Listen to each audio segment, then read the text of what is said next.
The fourth Doctor and Edric learn from the wizened Keeper of Traken that a great evil has come to his planet in the form of a Melkor, a calcified statue. The Keeper of Traken is nearing the end of his reign and seeks the Doctor's help in preventing the evil from taking control of the bioelectronic source that is the keystone of the Traken Union's civilization. Welcome, friends and companions. How are you today? So, welcome to the Random Entertainment channel. Welcome to the Doctor Who channel. Welcome to whatever. So, sci-fi and fantasy fans and all sort of fans meet on this channel for fun chats about their beloved books, movies, series, and franchises. Also talk about food and drinks, music and sport, and a special place on this channel for Doctor Who, my most beloved sci-fi series. So, random, because we will discuss everything that involves entertainment, including movies and series, books and music.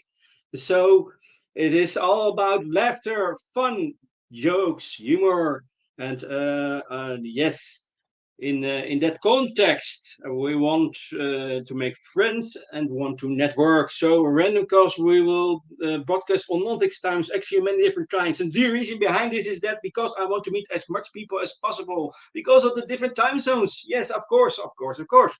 So you need to subscribe to this channel what time the broadcast is. And by the way, the Doctor travels through time and space, past, present, and future. So it's also the case. So I'm actually in. Not just like a doctor, then they here, then there, then here. So random, because we have no guests or different guests.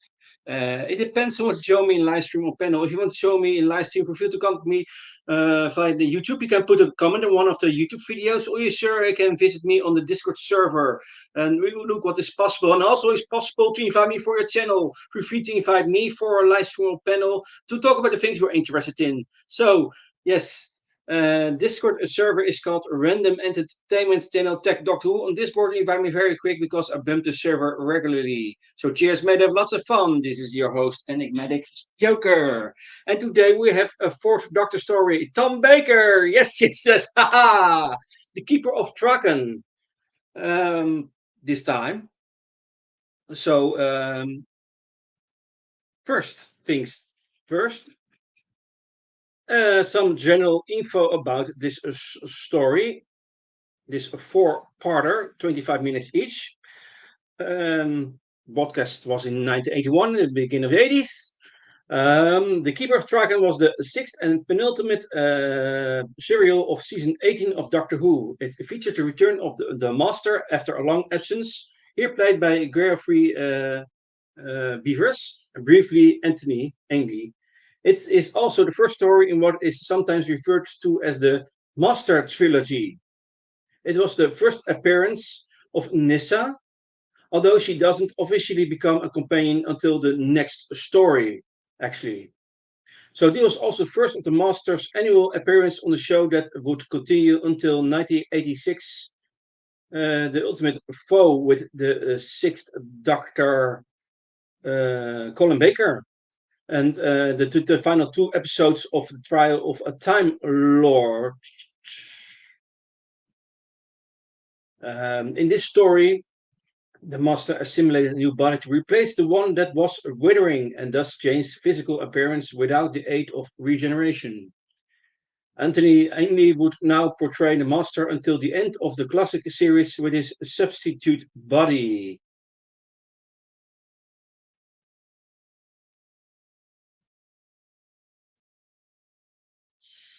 So this is some general info. And now, of course, we go into the plot.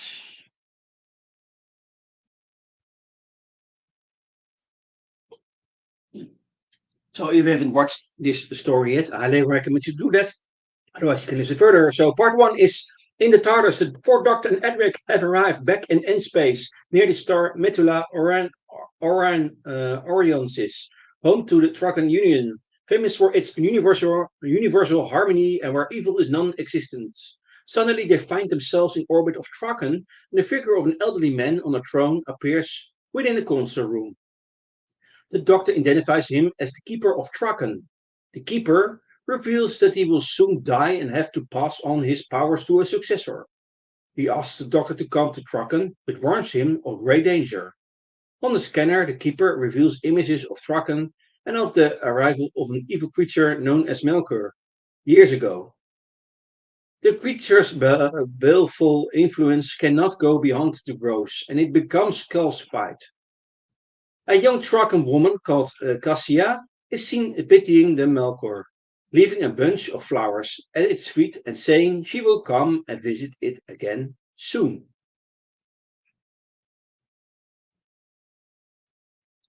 On present day, Traken, Consul Trimus, is marrying Cassia. Trimus and Cassia enter the keeper's chamber to receive his blessing. Trimus is the keeper's named successor. In the grove, Cassia tends to Melkor what is supposed to be the last time. She pours out her heart to the inanimate statue about her concerns that once Remus becomes keeper, he will be taken from her.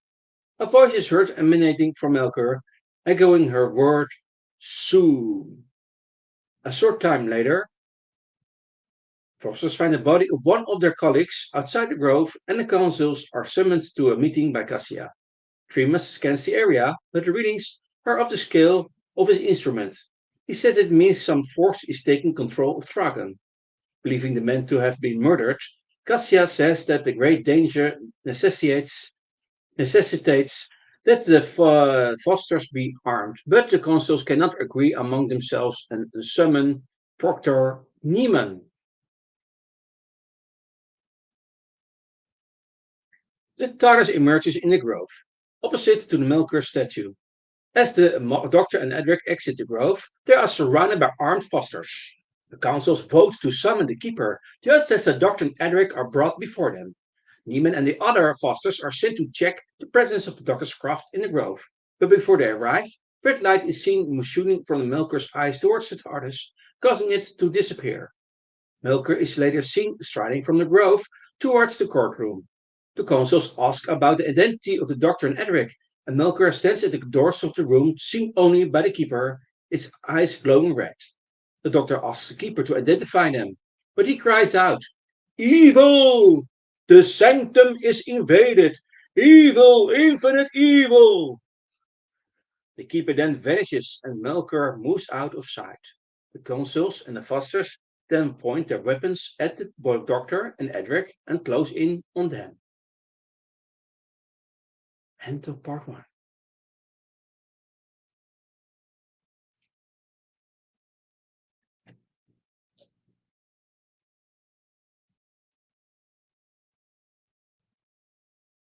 Part 2. Cassia describes the Doctor and Edric as creatures of evil before becoming overwhelmed and failing. Seeing Trimus' instrument, the Doctor says that he could use it to detect the high energy beam used to attack the Keeper. Meanwhile, Melkur is seen attacking Fosters with lasers shooting from its eyes. Trimus speaks up for the Doctor and Edric and invokes consular privilege to protect them. Cassia is particularly displeased. Consul Seron says that should they breach any law, Trimus' life will also be forfeit. Meanwhile, Cassia rushes to Melkur and starts hiding the bodies of the Fosters. The following day, Trimus and the Doctor go to the grove to search for the TARDIS.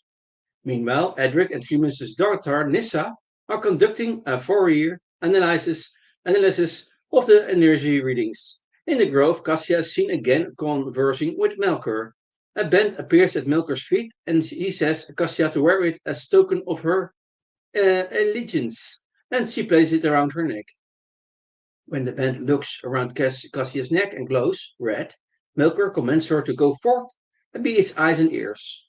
Cassia informs it that Seron will enter report with the keeper instead of Remus, but Melkur is not concerned. Remus and the Doctor enter the courtroom, where they see Cassia emerging from the source chamber in some sort of trance. When she has gone, they descend into the source chamber and enter the grove through a secret entrance. There, the Doctor realizes that the TARDIS is, in fact, present in the grove, but has been displaced in time. Later, the source manipulator activates. The keeper is being summoned. It is Saren's report. Watched by Cassia, Saren is enveloped in a column of light. Cassia's band and eyes glow, and she shoots laser beams, killing Saren.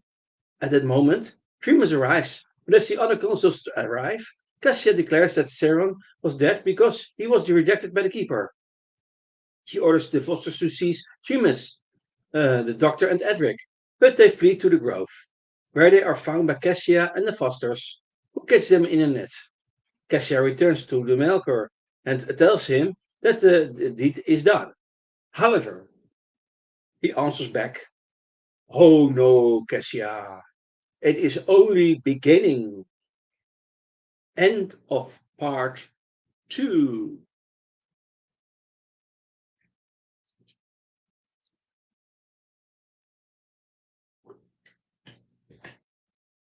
On the house. Part 3. Trimus, Edric, and the doctor are placed in a cell in a penal wing by the Fosters. In the graph, Melker informs Cassia that Trimus will continue to live as long as she continues to obey and that she must become the next keeper. Trimus informs the doctor that Melker could not come in contact with the source as the bioelectronics only permit access to a Traken. Cassia meets with Katura and Nuvik to persuade them that she should be the keeper nominate, which they really do. Meanwhile, Nissa attempts to get past Neiman to see her father. When he will not budge, she shoots him and another guard with a green energy beam. She proceeds to the cell and frees the doctor and the others. When Cassia finds the stunned Neiman, she furiously orders him to search the sanctum and the grove. The doctor goes to Trimus' quarters, hoping that they have already been searched. The doctor asks him if he has the master plans for the source manipulator. The keeper is dying, and Cassia is summoned by Katura and Ludwig. The doctor and the others try to get to the TARDIS, but are caught in the grove by Neiman and the Fosters. Neiman informs them that the keeper nominate has sentenced them to death, but a sudden thunderstorm terrifies the Fosters, and they flee before carrying out the execution. Cassia enters the sanctum at the moment of the keeper's death and seats herself on the keeper's throne. Inside Melkor, there sits a hideous, very deformed figure, and while behind him is a black wall with roundels. The Melkor statue dematerializes from the grove with a TARDIS-like sound, and as Katura and Ludwig prepare to use their consular rings to connect Cassia to the source, the doctor bursts into the chamber and pleads with Katura not to complete the transitions, but she ignores him. Cassia screams in agony and disappears. The Melkor statue dematerializes in her place. End of part 3.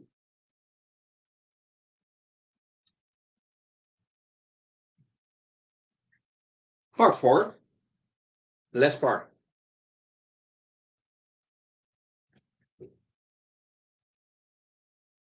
Melkor commands Niemann to confine the consuls to their quarters. As he does, so he begins to fade from the throne before disappearing. The Doctor and Trimus discuss how they might be able to defeat Melkor before he has complete access to the source. They do not have the 5 consular rings, but with a source manipulator blueprint, Melkor thinks there may be a way. Melkor dispatches Niemann, now adorned with a control band, to secure the blueprint documents. He enters Trimus' quarters and asks for the blueprint to be handed over. The Melkor statue materializes within the room, and when Trimus refuses to release the document, Melkor shoots energy beams from his eyes at him. The doctor releases the document, and Melkor burns it with its energy beam. The doctor knocks Neiman and the Foster's heads together and retrieves Trimus' consular ring.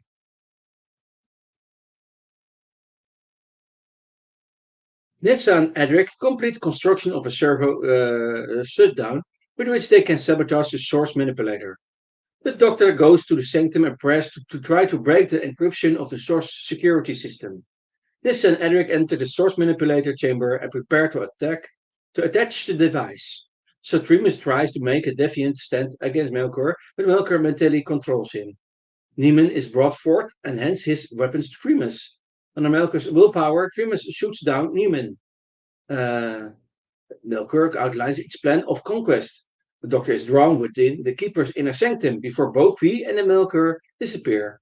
Inside Melkor, the Doctor immediately recognizes the disfigured creature as the decayed Master.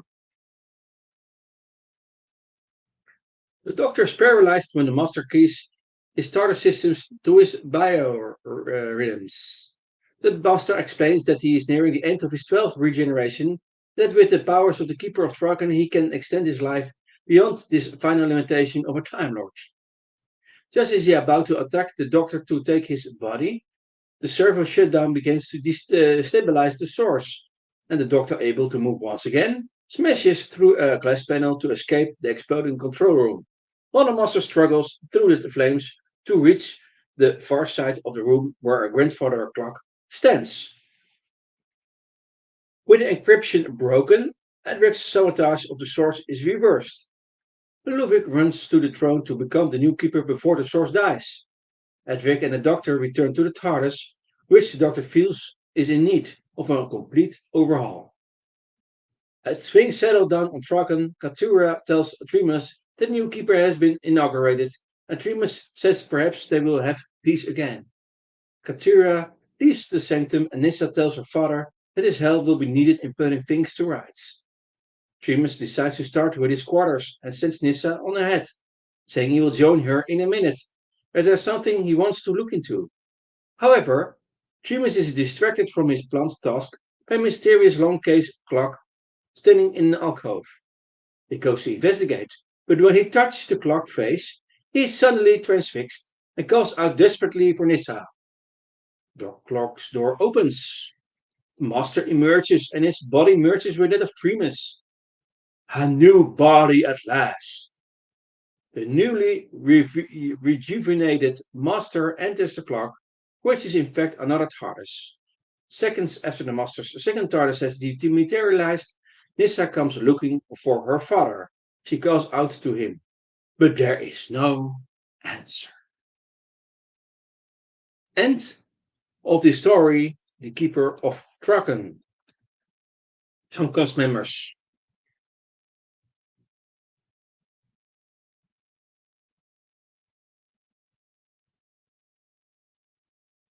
Doctor Who is played by Tom Baker. Edric is played by Matthew Waterhouse. Nissa is played by Sarah Sutton. Melkor / the Master is played by Jeffrey Beavers. Trimus and the Trimus Master is played by Anthony Ainley. Cassia is played by Sheila Rushkin. The Keeper is played by Denis Carey. Saren is played by John Woodnut. Katura is played by Margot van der Burg. Ludwig is played by Robin Soames. Team Niemann is played by Ronald Oliver. Foster is played by Liam Prendergast. And Foster is played by Philip Blomfield.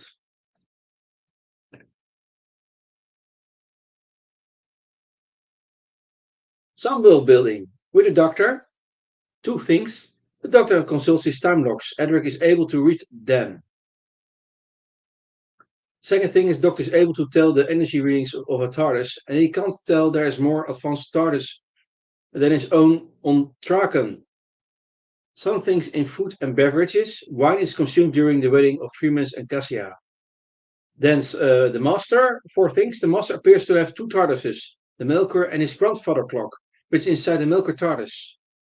The decayed Master is nearing the end of his 12th regeneration, making him the 13th incarnation. The Master plans to turn Traken into the center of an empire. And fourth thing with the Master is that the Master is a strong hypnotist. He's able to freeze Trimus from inside his TARDIS. Some world building in science. The Doctor mentions the law of probability and the second law of thermodynamics. The second thing in science is that Edric applies a Fourier analysis on the energy readings from the Melkor. Some things with Traken. Melkor means a fly caught by honey. That's the meaning of that the word Melkor. And Traken is in Metula audiences. Some things in technology. Dr. Stardust is displaced via a time cone. And the last thing involved buildings and weapons. The Melker generates a strong plasma field and can shoot plasma beams. And Nissa provides an ion bonder, a weapon settable to stun with a green ray.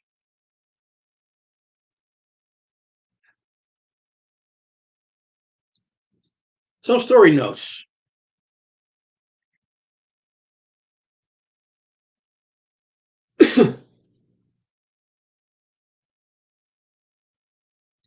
So, this story was the first part of a trilogy featuring the Master, which had appeared since The Deadly Assassin in 1976. Uh, actually,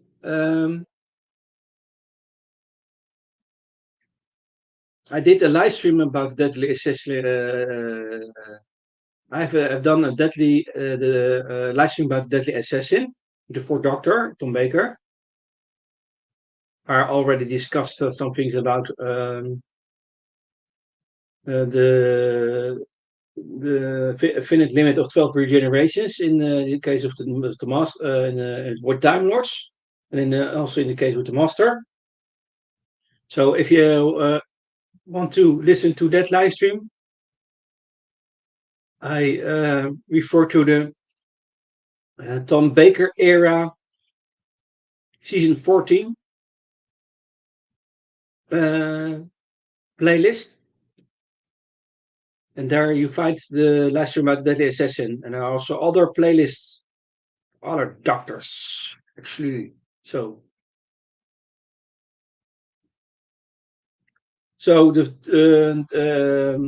the Assassin and the two following stories, Logopolus and Castrovalva, continue the story of his return. And Logopolus is, of course, the story after this, the story after Keeper of Traken. And Castrovalva is the story after Logopolus, and that's with the fifth Doctor, Peter Davison. Next story note.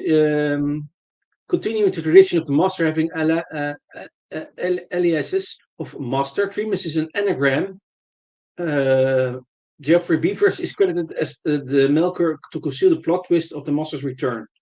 Even after the identity of the person inside the Melker has been revealed in part 3, the closing titles still credit Beavers as Melker. The Melker statue itself was actually played by Graham Cole, who remained uncredited both on screen and in radio times. Um, Another note, the hooded robe that was worn by Geoffrey Beavers as the disfigured master was the same garment worn by Peter Pratt in Deadly Assassin. However, on this occasion, the original rubber mask, which had deteriorated too badly to be saved, was replaced with green makeup and face paint that are being used to paint teeth on Beaver's lips to allow the character a greater degree of facial expression.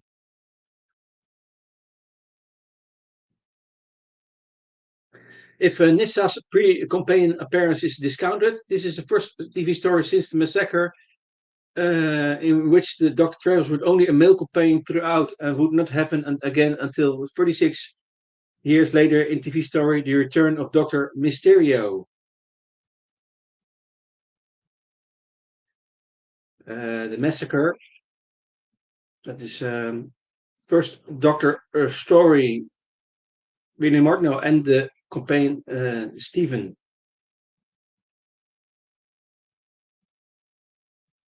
So, another thing, this is the first story to feature the Master changing bodies on screen, though it's not a true regeneration, but rather the acquisition of another person's body. The Master would change bodies again in TV movie Doctor Who.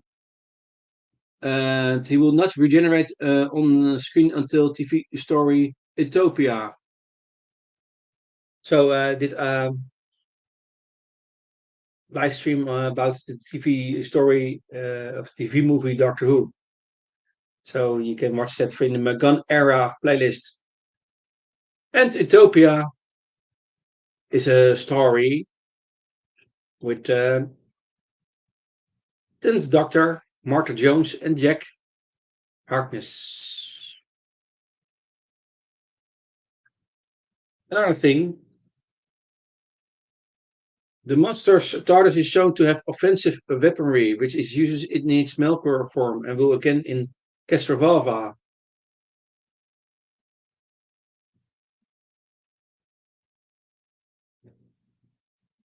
Um,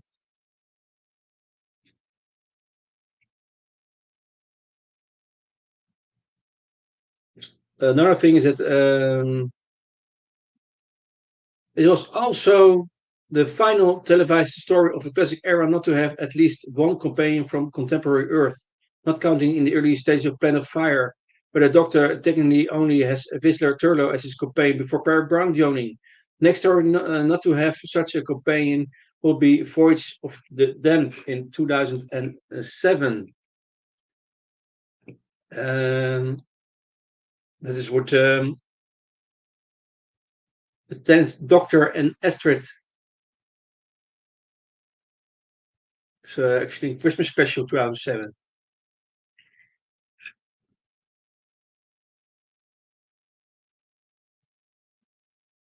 Um,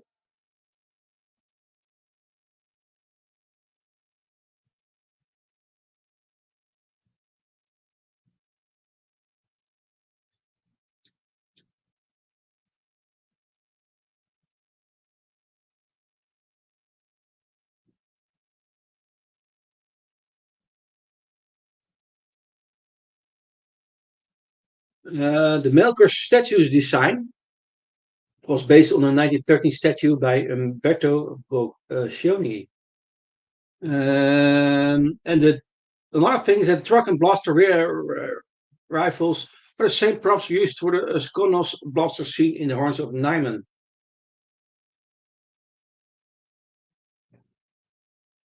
Um, Sheila Ruskin played Sarah Sudan's stepmother despite being just 15 years older than her. Um,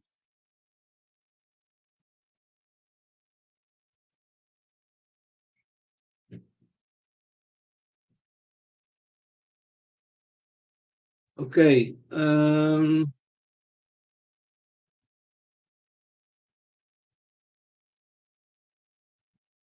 Another thing is that a vortex machine meant to overlay a tornado effect on the climatic sequence broke down shortly before recording, and so basic wind machines had to be employed instead. Yeah, sometimes things happen that I get. Um, and that's some story notes. Most important story notes.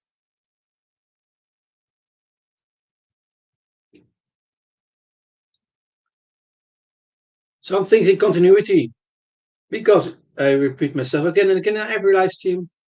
Um, Stories and episodes are to some extent related to each other, linked to each other, referenced to each other, from influence to each other.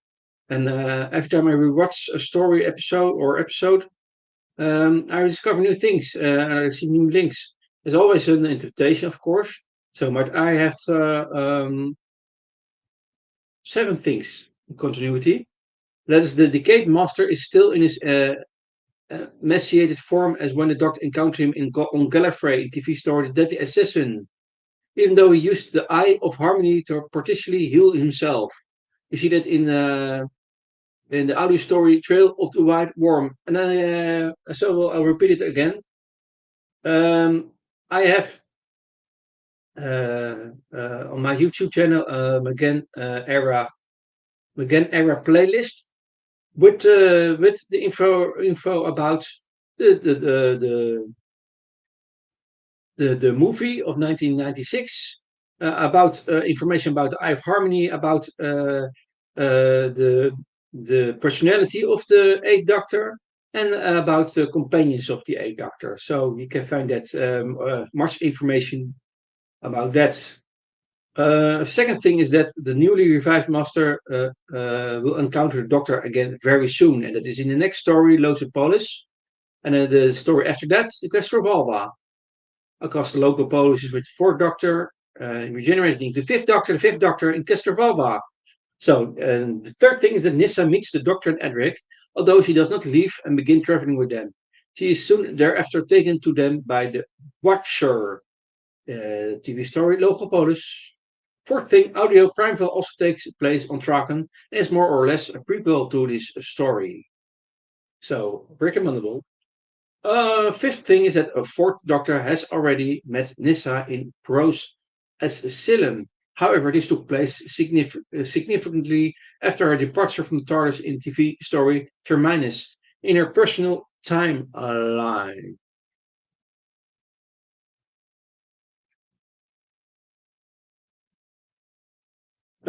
Sixth thing is that the first Doctor had always wanted to visit Traken, and that is in audio story the toy where he says that. And seventh thing is that during the Doctor's second incarnation, he visited the planet in the company of Jamie McCrimmon and Victoria Waterfields. Prose, the astronomer's apprentice. The second incarnation is, of course, uh, Patrick Troughton, but in Prose is another. So, okay, that's all I have to say about this story. So, now we go for the commercials. Sci-fi and fantasy fans and all sort of fans meet on this channel for fun chats about our beloved books, movies, series, and franchises. We also talk about food and drinks, music and sport, and a special place on this channel for Dark 2, my most beloved sci-fi series. Yes. Random cause everything that involves entertainment, including movies and series, books and music. Random also cause broadcast on non-fixed times, actually many different times. You need to subscribe to this channel to know what time the broadcast is. Random also cause we have no guest or different guests. It depends on what you join me in the live stream panel. If you want to join me in live stream, feel free to contact me via Discord or YouTube. I will look what is possible.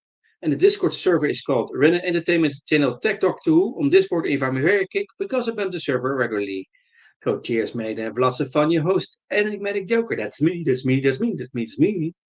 So I'm looking forward to meet you. See you next time. For now, bye, bye, and have a nice day. Bye bye.